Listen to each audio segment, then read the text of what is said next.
പ്രിയമുള്ളവരെ, ഗാനമേള തുടങ്ങാൻ അരമണിക്കൂറിന്റെ ഗ്യാപ്പുണ്ട്.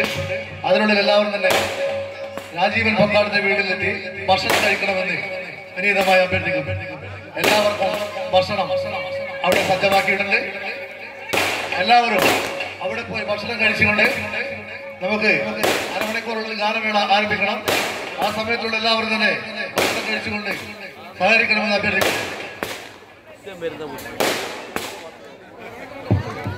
അടുത്ത ഒരു ഗാനത്തോടുകൂടി യുവതാരഗിരികളുടെ കലാകാരന്മാരുടെ പരിപാടികൾ ഇവിടെ അവസാനിക്കുകയാണ്. വേദിയിൽ വിനീത, അതുൽ,